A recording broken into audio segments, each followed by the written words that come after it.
firefighter is facing charges for posting a photo of a deadly crime scene on social media. The pictures were of a double death investigation of 19-year-old twin brothers. They were found shot to death at the top of a mountain in North Georgia. And Channel 2's Taisha Fernandez is in Towns County in Hiawassee, where all this has the community talking.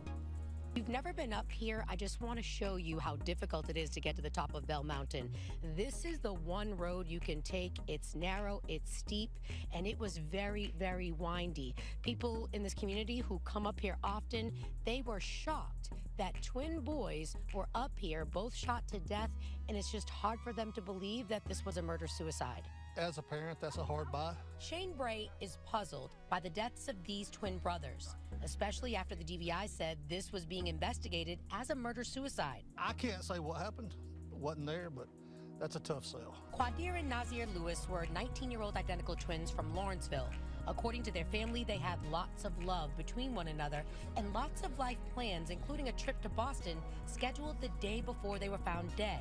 Investigators found them both shot to death at the top of Bell Mountain, nearly 100 miles away from home, with the plane tickets to Boston in their wallets. Tuesday, the GBI arrested a Towns County volunteer firefighter, Scott Curlin, and charged him with misdemeanor obstruction. They say he took a photo of the deadly crime scene and posted it on social media. We knocked on his door in Hiawassee. We saw him, but he wouldn't open the door. We just want to give you a chance to explain your side. Investigators say there's no evidence that suggests there's any other person involved. The Lewis family doesn't believe this was a murder-suicide. They want answers, and the community does too. Well, you just hope that they do their due diligence, and you got to put your faith in the system and pray the system works. But bottom line is, it's two young men that had a bright future that their parents don't have them anymore. There's no good end to this story. So lots of people are waiting for this extra forensic testing that the GBI is doing. It's a huge mystery in this community, and everyone wants to know what happened to the twins. We will stay on the story. We're in Hiawassee in Towns County. Taisha Fernandez, Channel 2 Action News. Media Mic Radio, the voice of the everyday citizen. Let's rock on the mic.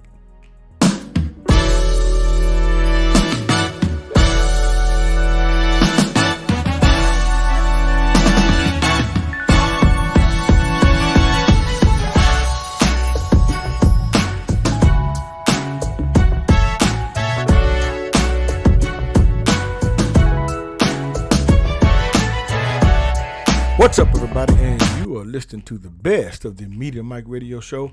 I am your host, the Media Mic Speaks, sponsored by New Justice Media, where we are the voice of the everyday citizen. The time is now 22 minutes past the hour here in the Lone Star State, and let's get to this story before it is too late. All right, people, a lot of people thought this story was buried, and it's been circulating and getting some traction here. And as you saw in the video, you know, they have this firefighter that they've arrested, but he's been released. And yeah, I want to talk about this because it is true. There's some things that are not right. They want answers. But I have my own questions about this.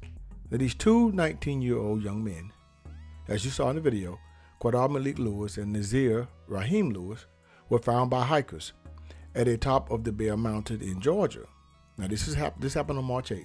The Towns County Sheriff's Office coordinated with the Georgia Bureau of Investigations, GBI, to look into their deaths. Now, they had a press release that revealed the twins' death was determined to be a result of a murder-suicide, but their family isn't buying it at all. Now here's the thing. They had booked a flight to Boston for 7 a.m. on March 7th to visit friends. Now, we don't know who those friends were. No one's talking about that. Now, they just could be random people, yeah. But their bodies were discovered 24 hours later, and the plane tickets were still in their wallets. Now, according to the release, the autopsies of the twins are complete, but the medical examiner has not yet released a cause of death, pending additional forensic tests.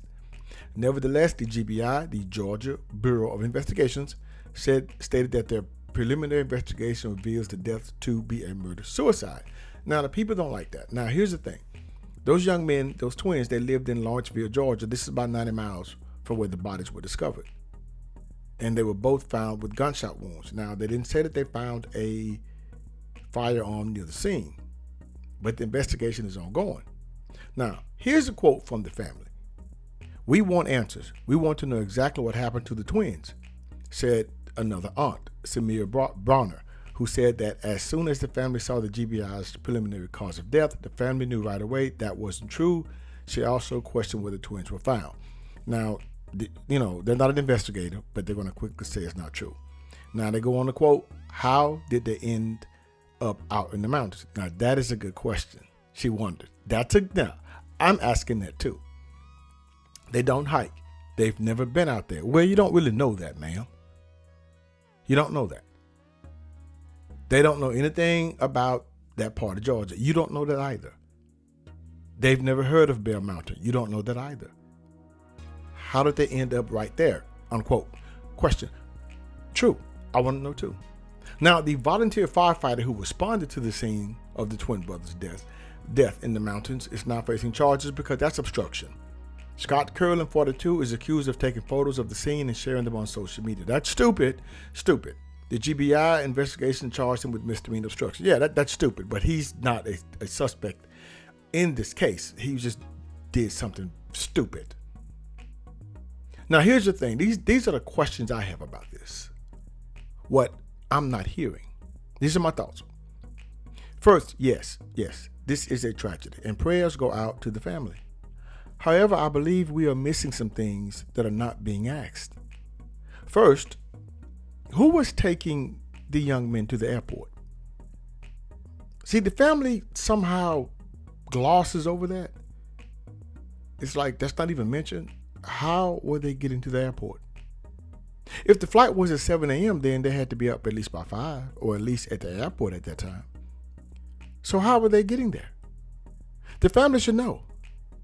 Did they take a taxi or Uber? Because if they did, then the Uber driver or taxi driver would be questioned by now. See, they track those.